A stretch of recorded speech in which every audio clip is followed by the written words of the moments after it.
חברים, אהבתם את הסרטון? תעשו לייק ותירשמו לערוץ. מרק צוקרברג. אז מי לא מכיר את מרק צוקרברג? הבן אדם ששינה את פני האנושות, גרם לכולנו להתמכר אל הסמארטפון ולא לעזוב אותו במשך כל היום. מרק צוקרברג, מייסד ומנכ"ל פייסבוק. צוקרברג נולד למשפחה יהודית אמריקאית המתגוררת בניו יורק בארצות הברית. אביו עובד כרופא שיניים ואמו פסיכולוגית. צוקרברג יצר את פייסבוק בחדרו במעונות האוניברסיטה עם עזרתם של שני שותפיו. בהמשך הוא עוזב את האוניברסיטה למען חיפושים אחר משקיעים בשביל הפרויקט שלו, פייסבוק. וכיום הונו עומד על 65 מיליארד דולר. ואיתם הוא תופס את המקום החמישי ברשימת האנשים הכי עשירים בעולם. וורן באפט, אל ההון האמריקאי המתמחה בהשקעות ונחשב למשקיע הפרטי הגדול בעולם. וורן באפט מדורג במקום השני כאדם הכי עשיר בעולם. הוא הבטיח שהוא יתרום את 99% מהונו במהלך חייו.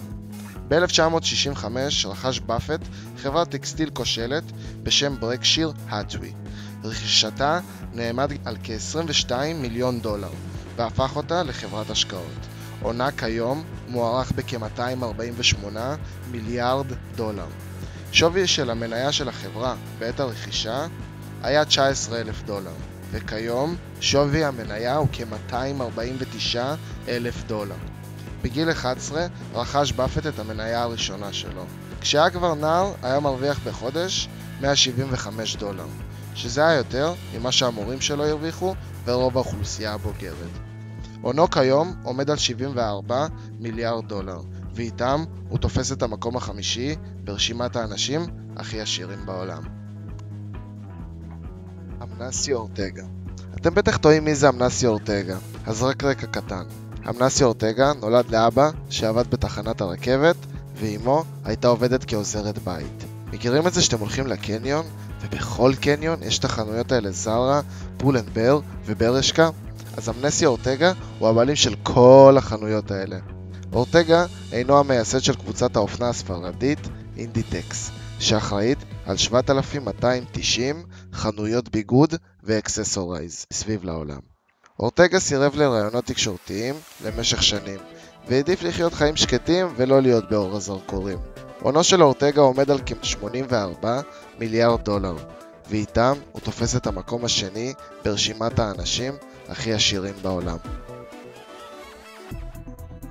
ג'ף בייזוס. אז מי זה ג'ף בייזוס? בעשור האחרון עבר באושרו את וורן באפט, המשקיע הפרטי הכי עשיר בעולם. בשנת 2000 ייסד ג'ף בייזוס את הסטארט-אפ בלו אורג'ין, שמטרתו לשגר בני אדם לחלל. אז מאיפה הכל מתחיל? בשנת 1994 בייזוס מקים את חברת אמזון במוסך שלו בביתם של הוריו, וכיום שוויה של החברה הוא 448 מיליארד דולר. בשנת 2013 בייזוס מודיע על רכישת עיתון הוושינגטון פוסט תמורת 250 מיליון דולר במזומן. הונו של ג'ף בייזוס עומד על כ-80 מיליארד דולר, ואיתם הוא תופס את המקום השני ברשימת האנשים הכי עשירים בעולם. ביל גייטס. אז מי לא מכיר את ביל גייטס, האדם הכי עשיר בעולם? גאון הטכנולוגיה, מייסד חברת מייקרוסופט, איש עסקים, משקיע וסופר.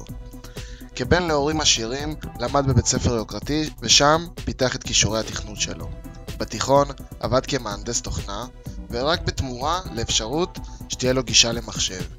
לאחר מכן התקבל לאוניברסיטת הרווארד, אך לאחר תקופה קצרה עזב את הלימודים, מכיוון שהוא לא ראה בהם כל כך תועלת. בשנת 2000 הקים קרן העוסקת בתרומות למוסדות חינוך ומחקר רפואי. רק לידע כללי, ביל גייטס תרם עד היום 40 מיליארד דולר, והונו עומד היום על 87 מיליארד דולר, ואיתם הוא תופס את המקום הראשון ברשימת האנשים הכי עשירים בעולם. חברים, אהבתם את הסרטון? תעשו לייק ותירשמו לערוץ.